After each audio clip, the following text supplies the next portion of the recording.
In the first season, Dracula began to kill every human in Wallachia to avenge his wife, but his son, Alucard, knew his mother wouldn't want that, so he cooperated with the latest one of the Belmonts and a magician to kill his father and save humanity. So, are they gonna succeed? Or is Dracula too powerful? That's what we're gonna find out in the full recap of Season 2 from Castlevania. But before we begin, don't forget to like, subscribe, and turn on the notification bell. This season begins in Dracula's castle, with his council of vampires from all over the world. Dracula told them he'll put Hector and Isaac as the leaders of his army, and the council objects, cause they're humans. But he explains that they're the only ones that are truly loyal to him, cause despite his genocide against humans, they're still standing beside him. Sypha was saying goodbye to her grandfather cause they'll continue their journeys, and Alucard was talking to himself and to his mother. Despite his love for his father, he's also half human. That's why he can walk under the sun, and he knew his mother doesn't want to kill all humanity. Some may ask, why Hector and Isaac? And how come two humans can be useful in Dracula's war? They have an ability called Smith, which is a title called for people who can summon demons from hell and put it into a dead body, and that provides Dracula's army with monsters. And humans are the only ones that can do this sort of magic. Trevor and the others didn't know what to do right now, and the only one thing they know is they can't face Dracula like this. Don't mention they can't find the castle, cause it always moves. So Trevor suggested to go back to his family's house, cause under the house, there's every book, every piece of magic his family gathered over centuries, and they might find something useful. But on their way, they met a few of Dracula's army, and they killed them easily, but one managed to escape to inform Dracula about what happened, but he died as soon as he reached the castle. Meanwhile, in the council, Carmilla was asking why they haven't attacked Bralia yet, cause it's the Harper of Wallachia, and by taking it, it will prevent other humans from escaping. But every vampire should know that running water is dangerous and have to get close carefully. Then they discussed about the dead monster. They said he was close to Gresset, and Alucard is sleeping there, and as soon as Carmilla heard that, there's a Belmont there. She asked why they haven't sent anyone to watch over their house. And she speaks to Dracula with a mocking accent. This is your war council, my lord. And it's obvious she's planning something, and I hope she dies a painful death. After the meeting, she went to Hector and tried to plant the seeds of doubt in him, and she said Dracula became old and tired, and finally, she told him, sometimes we can do things without his decisions, like sending some monsters to the Belmont's house, and he agrees. Trevor and the others finally arrived to his house and found a secret door leading to the basement, which required a password, but Sypha managed to open it. It was a castle under a castle, and they immediately started to search for anything that can help them. Meanwhile, Carmilla was talking to everyone about the fact that they have to take this castle to Braila, and she told Godbrand about the man who turned her into a vampire.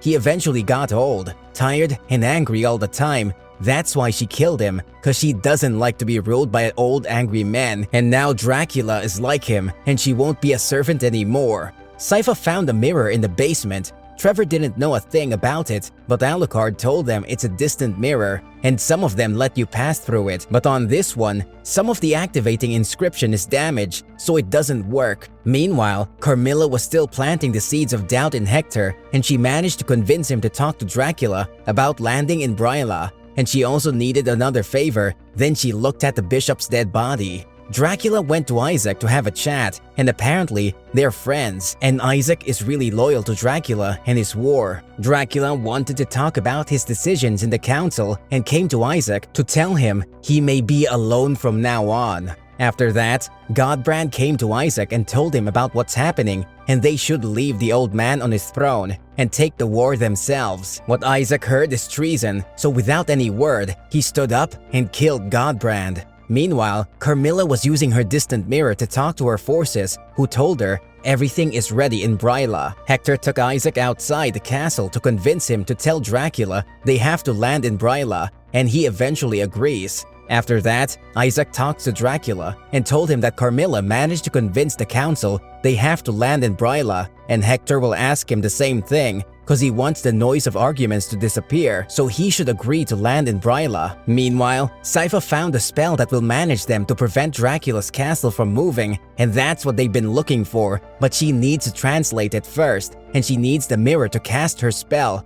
That's when they heard the sound of Dracula's monsters outside, trying to get in. So Alucard went to fix the mirror, Sypha will translate the script, and Trevor will stop the monsters. Meanwhile, Dracula moved the castle and landed in Bryla. Hector, Carmilla, and the bishop's dead body got out of the castle, and Hector ordered the bishop to bless the water of the river. Dracula's forces and army passed through the bridge, but they faced Carmilla's forces, who destroyed the bridge, and all of Dracula's army fell into the water and died cause the water is now holy. Hector didn't know what to do, so Carmilla told him, "You can't go back to the castle cause you betrayed Dracula," and she forced him to come with her. Trevor managed to kill all the monsters, and Alucard fixed the mirror, and Sypha translated the spell. So she stood in front of the mirror and began her spell to prevent the castle from moving or land with it in any location she wants. Carmilla's forces get into the castle to finish off the remaining vampires. Isaac went to Dracula to tell him about what's happening, and he asked about the uniforms of the other vampires, and he knew it was Carmilla's forces. So he decided to fight, cause no one can take over his castle. The castle was fighting Sypha, and Dracula noticed that someone is trying to cast a spell over the castle, but he has other things to do. The castle starts to get weaker, and Sypha managed to move it, but not too far. At first, just for a few meters, till it landed in the middle of the water, and the water flooded the castle and killed half of the vampires. And finally, Sypha managed to land the castle right above Belmont's house. Of course, because of what happened, Dracula was really mad. The moon turned red, so does his eyes, and Alucard and the others got out of the basement and went to the castle to finish all this once and for all. In the main hall, Carmilla's forces and Dracula's forces were facing each other, but as soon as our heroes got in, the fight stopped, and they decided to finish them off first. Meanwhile, Isaac told Dracula about what's happening, and Isaac intends to sacrifice his mortal life to preserve Dracula's immortal life. Dracula told him, "You are the greatest of your kind, and you deserve a better fate than death." Then he grabbed him and threw him into the distant mirror in some faraway land, and that's when Alucard entered the room. Alucard told him the same words he said before, "I would grieve with you, but I won't let you commit a genocide." Dracula told him, "You couldn't stop me before," but this time he's not alone. The fight begins, and hell, it wasn't easy at all. At least they managed to make him a little more angry, so he made his hits more harder. And eventually, it's just between Alucard and his father. Alucard didn't have a chance till they reached Alucard's room. It was like how he left it. That's when Dracula noticed he's killing his own son from the love of his life, Lisa, her only gift to him. He was killing him. He knew he got mad, desperate, and dead to do something like this. His anger faded away as the color of his eyes and the color of the moon. Alucard picked up a stick and stabbed his father's heart, and Dracula didn't stop him, cause maybe he can reunite with his wife once more. He began to turn into dust, so did his eyes. He said his goodbyes to his son and tried to hug him, but Trevor cut off his head. And finally, they succeeded and the genocide stopped, and Dracula's dead. Maybe it's a happy ending for humanity, but not for too long, cause Carmilla has other plans. But in Dracula's castle, Alucard was planning to go back to his sleep, but with all the knowledge hidden in that empty castle, it will make it a good place to be robbed, so he decided to make it his grave. But Trevor corrects him and told him the castle is broken because of the awesome efforts of our dearest Sypha, and in the castle, the knowledge your father gathered over centuries, and the same under the castle. He means the knowledge his family gathered over the centuries, and he told him he would give him his house and its knowledge as a gift to make it your home, not your grave, and Alucard happily accepted it. Meanwhile, in the desert, Isaac came across a few people wanting to sell him in the market as a slave. He warned them before killing them, but since when do humans listen? Anyway, he can't take every time he goes somewhere to meet people wanting to sell him as a slave, so he decided to make his own army. Trevor and Sypha decided to continue their journey cause the rest of Dracula's army is wandering in the forests and roads killing people, and they have to do something about it.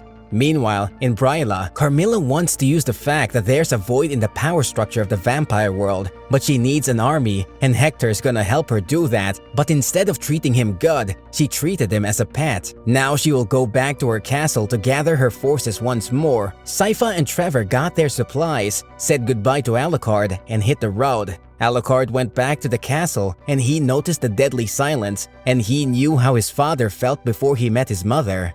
He entered his father's room, sat on his chairs, and for the first time, he grieved his mother and father. But what now? That's when the season ends. Thanks for watching, see you soon, and goodbye.